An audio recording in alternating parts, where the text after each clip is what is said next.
29 साल की हो गई तू, अब कोई बच्ची नहीं रही, समझी।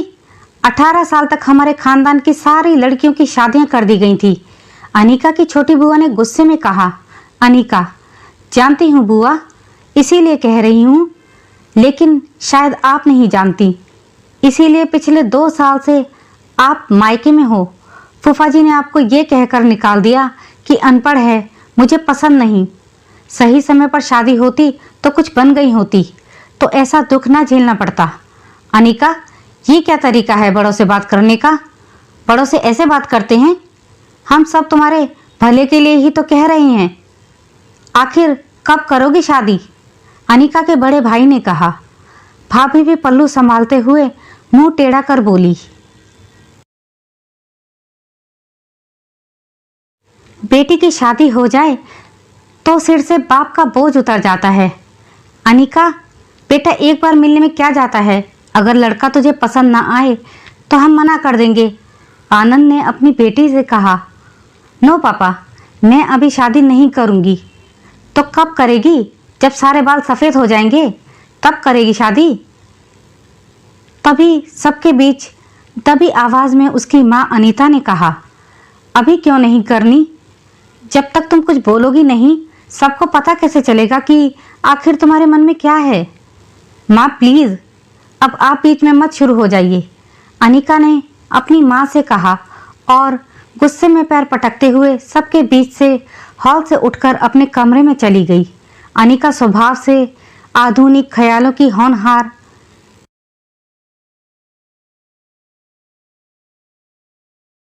और आत्मनिर्भर लड़की है। वो एक आईटी कंपनी में इंजीनियर है। संयुक्त परिवार में पली बड़ी अनिका घर में सबसे छोटी होने के कारण बचपन से ही अपने पापा के साथ साथ सबकी लाडली रही। इसीलिए उसकी परवरिश और पढ़ाई लिखाई का विशेष ध्यान रखा गया। शादी की भी कोई जल्दी नहीं की गई। अनिका की नौकरी की इच्छा के आगे उसकी शादी की बात को पीछे छोड़ दिया गया। पिछले कुछ वर्षों से उसकी शादी को लेकर उसका घर के हर सदस्य से वाकयुद्ध हो ही जाता। न जाने कितने रिश्तों को अनिका शादी के लिए मना करती गई। अनिका के मन में क्या चल रहा है, वो क्या सोचती है, किसी को कुछ न पता नहीं चल रहा था। या यूं कहें कि अनिका किसी को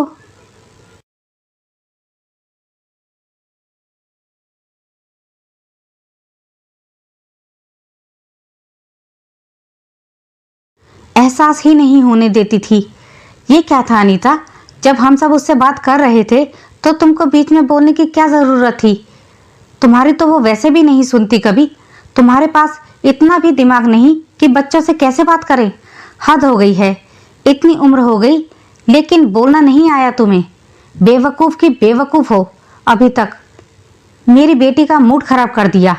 अब जाओ उससे माफ़ी मांगो और खाने के लिए बुला कर ले आओ।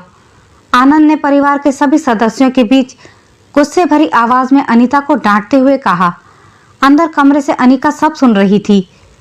ये अनीता के साथ हर रोज की बात थी। जेठ जेठानी, सास ससुर, चाचा चाची और घर के बच्चों के सामने हुए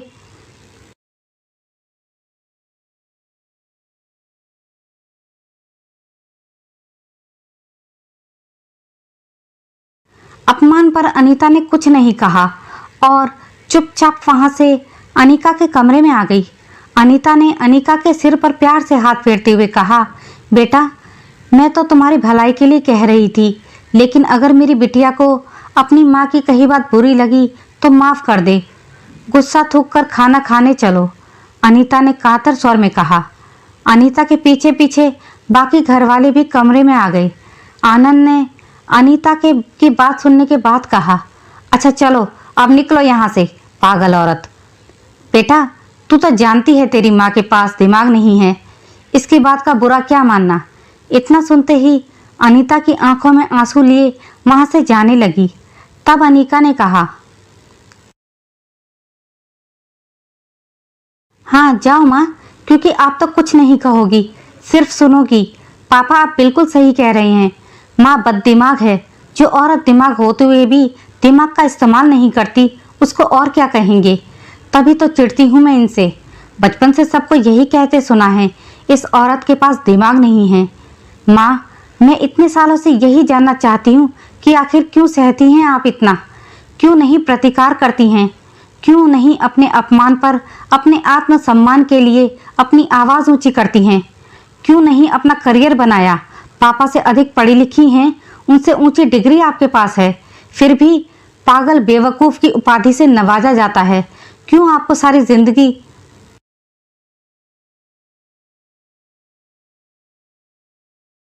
नीचा दिखाया गया आपको, क्यों नहीं अपनी शिक्षा का इस्तेमाल किया।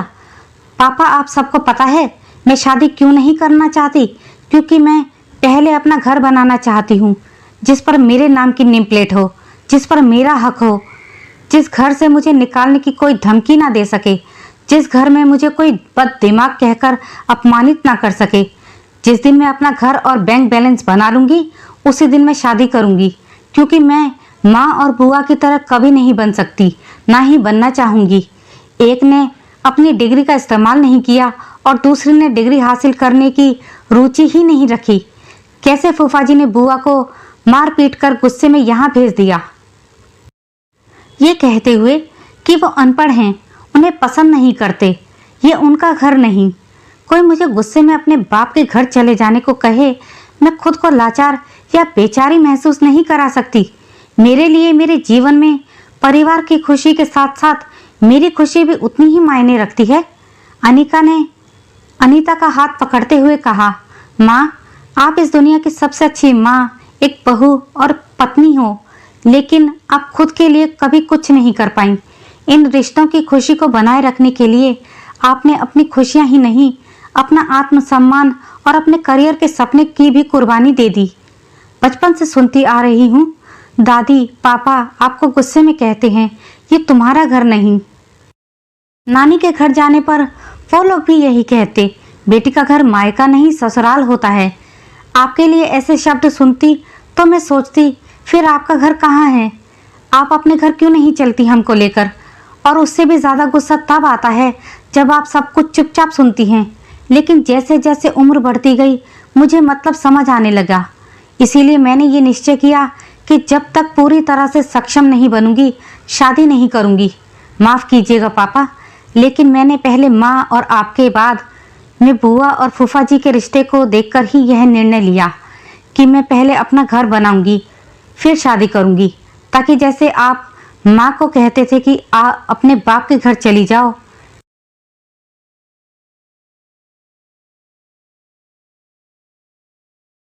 ये घर तुम्हारा नहीं। वैसे कोई मुझे ना कह सके, क्योंकि कहने को तो हर महिला के दो घर होते हैं, मायका और ससुराल, लेकिन असलियत में उसका अपना कोई घर नहीं होता। वो हमेशा ही दोनों जगहों के लिए पराई ही होती है। आई एम सॉरी माँ, आपको मुझसे क्या किसी से भी माफ़ी मांगने की ज़रूरत नहीं, क्योंकि आपने आज तक कभी किसी के साथ कोई अन्याय नहीं किया, सभी रिश्ते बखूबी निभाए। हम सबको तो आपसे माफ़ी मांगनी चाहिए। मैंने आपको कड़वा ये एहसास दिलाने के लिए बोला